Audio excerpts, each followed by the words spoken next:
Bonjour à toutes et à tous, j'espère que vous allez bien. Aujourd'hui, c'est vendredi, je vous propose de préparer une pizza party. Pour cela, on va commencer dans un premier temps à préparer notre pâte à pizza maison. Voici la recette.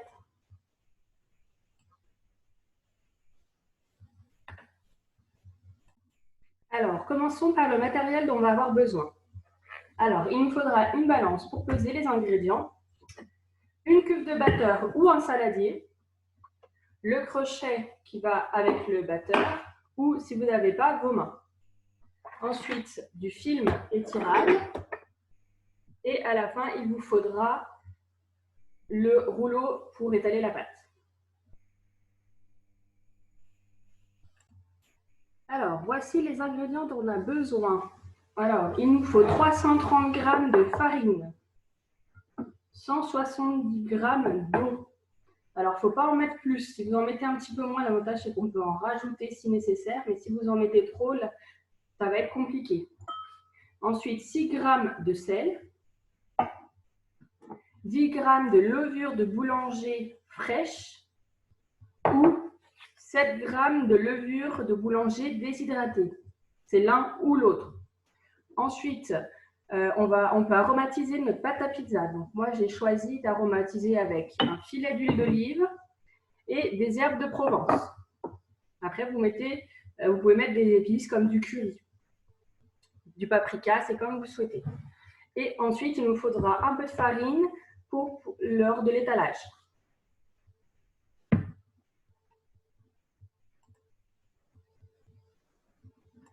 Donc, on commence la recette. Il nous faut alors soit la cuve de votre batteur, soit le saladier. Alors, ne vous inquiétez pas. Moi, je vais faire au batteur parce que j'en ai un à la maison avec un crochet. Bien sûr, il faut forcément le crochet. Mais si vous n'avez pas, vous inquiétez pas. Je vais vous expliquer un petit peu comment faire avec les mains.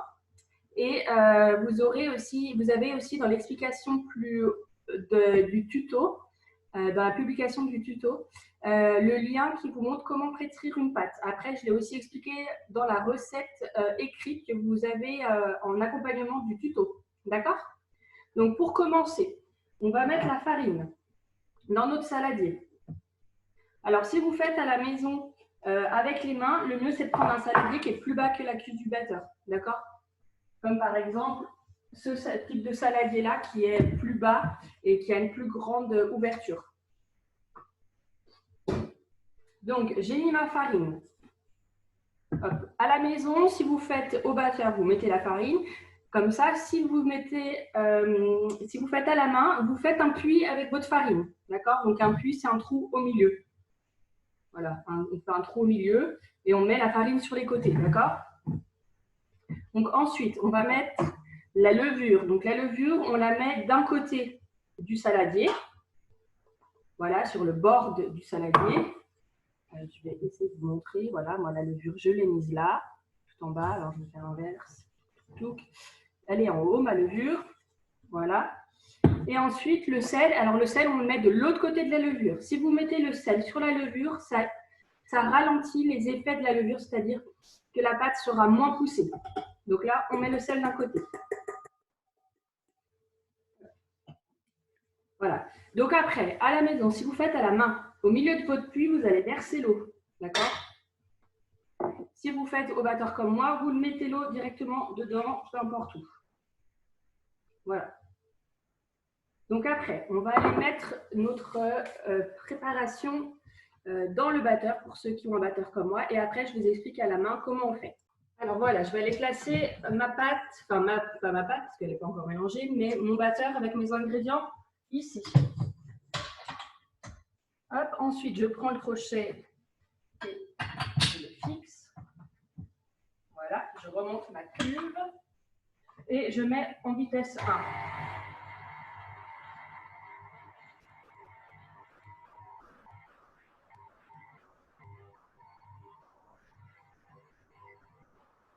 On met en vitesse 1 pendant un petit moment et après, on mettra en vitesse 2 aussi un petit moment. Donc, pour ceux qui n'ont pas de batteur, alors du coup, la technique, c'est vous prenez votre saladier avec votre farine. Vous avez mis l'eau au milieu.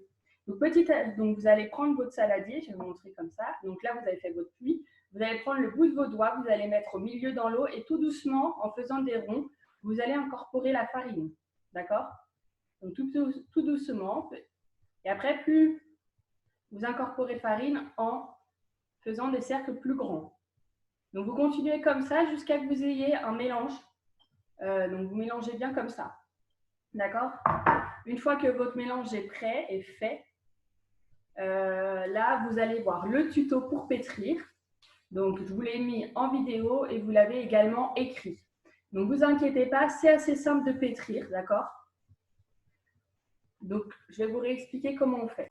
Donc pour pétrir votre pâte à pizza, donc la première étape, c'est qu'une fois que vous avez mélangé les ingrédients, que vous avez une espèce de pseudo-pâte, ce n'est pas encore une belle boule bien homogène, vous allez fariner votre plan de travail, donc pas trop, mais quand même assez pour pas que ça colle. Et vous allez verser le contenu de votre saladier sur votre plan de travail. Donc ça, c'est la première étape. Donc là, votre pâte, elle forme une boule un peu pas homogène et elle est collante. Donc la deuxième étape, c'est qu'on essaie de rassembler les morceaux de pâte en tas. D'accord? On essaie de les rassembler en tas. Donc on ne va pas réussir à faire une vraie boule. Alors du coup, on va l'étaler. On va appuyer sur la pâte un petit peu, on va la malaxer pour que les ingrédients se mélangent homogènement. Et on va essayer de faire une boule, donc quelque chose qui ressemble déjà plus à une boule. Ensuite, on va venir frapper la pâte, c'est-à-dire qu'on va appuyer avec la paume de notre main, donc on y va violemment, on appuie comme ça. C'est ce qu'on appelle frapper la pâte. Donc ça, on y fait, on continue, donc on pousse, on replie la pâte, on re-appuie. Donc je vais essayer de vous montrer comme ça. Donc votre pâte, elle est en boule. Vous appuyez, ça va l'étaler, vous reprenez le dessus, vous remettez, vous rappuyez. Hop, vous pouvez tourner de temps en temps un petit peu votre pâte. Et ça, il faut le faire jusqu'à que votre pâte soit plus ferme. Donc c'est-à-dire au toucher, vous sentez, ça fait, alors la technique, ça fait, c'est aussi mou aussi dur qu'un lobe d'oreille. C'est à peu près la technique. Quand vous pensez entre vos deux doigts, il faut que ça soit ferme. Ensuite, on pétrit encore la pâte. Donc là, on la plie, on appuie, on tourne, on plie, on appuie, on tourne. Et on fait ça encore et encore. Donc, il faut que ça soit ferme, il faut y aller, n'ayez pas peur. Et il faut que vous allez assez vite. C'est-à-dire, vous pliez, vous appuyez, vous tournez, vous pliez, vous appuyez, vous tournez. Donc, à peu près, il faut 10 minutes de travail pour faire ça. Ensuite, quand on a fait ça 10 minutes, on va tester, voir si notre pâte, elle est comme il faut. Donc, on va la remettre en boule et on va regarder si elle est moelle, si elle est ferme et brillante. Donc, il faut qu'elle soit un petit peu collante, et un peu élastique au toucher. Il ne faut pas qu'elle soit sèche. S'il reste des grumeaux, c'est qu'elle est encore, il y a des endroits qui sont encore trop collants. Il faut que vous recommenciez le pétrissage. C'est qu'il n'a pas assez, d'accord? Vous n'avez pas assez fait. Enfin, la dernière technique pour savoir si vous avez bien pétri votre pâte, vous la prenez en boule et vous la lâchez un petit peu au-dessus du plan de travail. Si la boule reste formée, c'est que votre pâte est bien. Si la pâte s'étale, c'est que vous n'avez pas encore assez pétri. Il faut continuer. Voilà, donc ça c'est la technique du pétrissage à la main. Mais ne vous inquiétez pas, c'est assez facile à faire et c'est ludique et c'est la même technique pour faire le pain. Voilà. Donc maintenant, on va faire, pour ceux qui ont la cuve, on va regarder. Donc on pétrit à vitesse 1, puis après en vitesse 2. D'accord? Donc là, moi, je vais lancer le pétrissage et je vous montre après quand c'est fini. Je vais vous montrer ce que ça donne en puissance 1. Alors, hop, j'enlève un petit peu ce qui risque de tomber.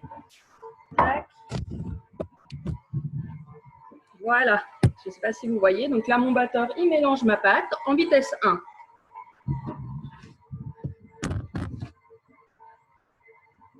Je vous remontrerai en vitesse. Donc là, je vous montre en vitesse 2. Hop, donc là, vous voyez, ça ne fait encore pas une boule. Donc là, on continue. Si vous voyez que votre pâte elle est trop sèche, vous pouvez rajouter un petit filet d'eau. Mais attention, il ne faut pas trop en mettre, d'accord?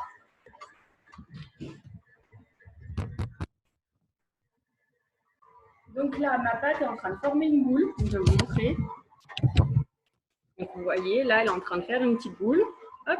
Donc maintenant, je passe en vitesse 2 pour qu'elle la pétrir réellement. Une fois votre pâte pétrie, du coup, on va rajouter les aromates que vous avez prévus. Donc moi, j'ai rajouté un filet d'huile d'olive et du coup des herbes de Provence. Et là, il faut pareil, repétrir à la main ou au batteur pour incorporer homogénément les ingrédients. Donc on met un petit filet d'huile d'olive, il ne faut pas en mettre trop, il faut en mettre un petit filet.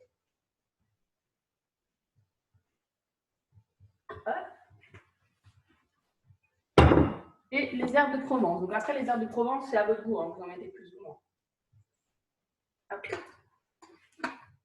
Et là, on relance le batteur et le pétrissage jusqu'à ce que ça soit bien incorporé. Ma pâte, du coup, est finie de pétrir. Donc, comment je sais qu'elle est finie de pétrir? Parce que, du coup, comme vous voyez, mon crochet, la pâte, elle n'est pas dessus. Donc, c'est qu'elle est bien plus collante. Donc là, je vais vous la sortir pour vous la montrer. Donc, voici ma pâte. Voilà, comme vous pouvez voir, elle ne me colle pas aux mains. Donc là, c'est qu'elle a une bonne texture. Donc, je vais vous montrer un petit coup comment est-ce qu'on la pétrit à la main pour vous réexpliquer. Donc, au début, on la frappe, c'est-à-dire qu'on fait comme ça. On la frappe, on y va, on remet, on rappuie, on tourne de temps en temps, on remonte. Alors, je vais décaler un petit peu pour vous voyez mieux. Je rappuie, je remets, je rappuie. Alors, on y va énergiquement. Hein. On rappuie, vous pouvez prendre vos deux paumes de main. Donc là, j'appuie, je rappuie, on appuie. Hop là.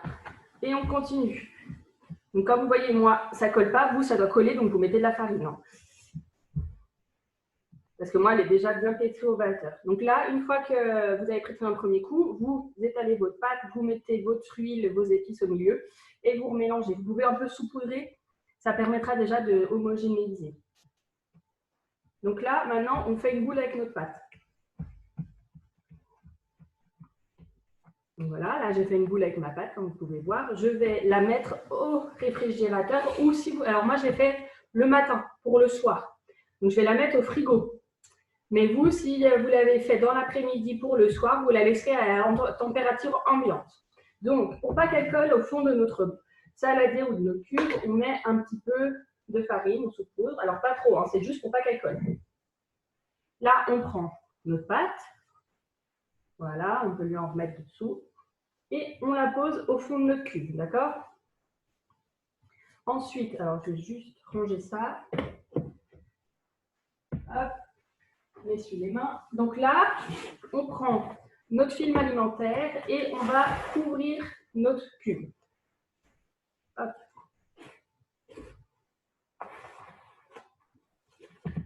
Tac. Donc on couvre bien, on ne filme pas à contact, c'est-à-dire qu'on tend le film sur le dessus. Voilà, et maintenant je vais aller la placer au réfrigérateur. Donc là, j'ai mis ma pâte au réfrigérateur où vous la laissez à température ambiante comme j'ai expliqué tout à l'heure. Elle va, grâce à la levure, elle va pousser, c'est-à-dire qu'elle va grossir. C'est de l'air qui va s'incorporer dedans.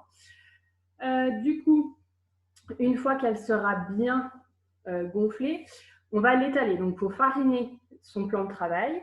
Vous pouvez séparer la boule en deux pour faire deux pizzas rondes en fonction des goûts. Ou moi, par exemple, ça me fait une plaque à pâtisserie de cette taille-là. Voilà, ça me fait une plaque à pâtisserie à peu près de cette taille-là. Donc, vous allez l'étaler à l'aide de votre rouleau ou à la main. Vous pouvez le faire. Faites attention de ne pas trop étirer la pâte. Il ne faut pas qu'elle casse. Voilà. Et alors, moi, j'ai une petite technique de cuisson. Alors déjà, vous mettez votre four à 230-220 degrés en fonction de la puissance de votre four, s'il monte aussi haut. Moi, je mets ma plaque pendant que mon four préchauffe dans le four. Et du coup, sur du papier film, donc du papier cuisson, pardon.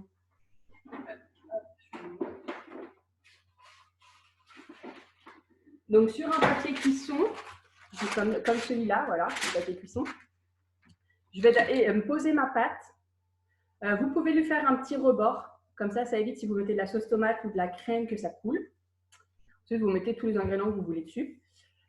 Donc, vous mettez votre papier cuisson. Donc, ça peut être une plaque comme ça, ou si vous n'avez pas, c'est votre moule à tarte ou un plat rond. Alors, le mieux, c'est quand même les plaques. Donc, la plaque, je la mets au four. Je prépare ma pizza. Donc, une fois que vous avez étalé votre pâte, ce que vous pouvez faire, c'est la plier en 4 pour pouvoir la poser sur votre papier film. Vous la posez sur votre papier film, vous garnissez. Ou ce que vous pouvez faire, si vous aimez une pâte moelleuse, c'est vous étalez votre pâte, vous faites là un peu la bordure. Donc, vous pouvez soit faire comme un petit rebord, juste un petit boudin, ou vous pouvez faire un joli chiquetage. Donc, c'est-à-dire que vous prenez la pâte dans un coin, vous appuyez 2 cm plus devant et vous faites ainsi comme ça tout le long. Voilà. Donc, du coup, vous pouvez, avant de la garnir, si vous aimez une pâte moelleuse, la laisser repousser une vingtaine de minutes avant d'ajouter tous les ingrédients. Une fois que votre four est chaud, vous sortez la plaque. Donc, faites attention, elle est très chaude, 230 degrés, 220 degrés. Et vous allez tirer, je vais vous montrer là, vous allez tirer, donc imaginez que là, il y a votre pizza, vous allez la tirer et la poser sur votre plaque. Et après, vous retournez la mettre au four. Alors, ça permet de bien cuire la pâte parce que l'avantage, c'est que la plaque est chaude, donc ça va saisir le dessous de la pâte. Ça évite d'avoir une pâte trop détrempée. Voilà, moi, comme je conseille, j'aime bien les pâtes un peu moelleuses, un peu épaisses, donc je ne l'étale pas trop. Après, vous, si vous préférez les fines, même principe, sauf que vous mettrez en cuisson moins longtemps. Voilà. Donc, du coup, j'espère que vous allez avoir une belle pâte. Je vous mettrai en photo, enfin, elle sera en photo, vous pourrez voir le résultat de ma pâte une fois qu'elle sera poussée, ainsi que comment je l'ai étalée et le résultat final donc quand elle sera cuite. Voilà, j'espère que vous avez passé un bon moment, que vous allez pouvoir apprécier vos pizzas et je vous souhaite une bonne fin de journée ou de fin de journée. Et je vous dis à bientôt.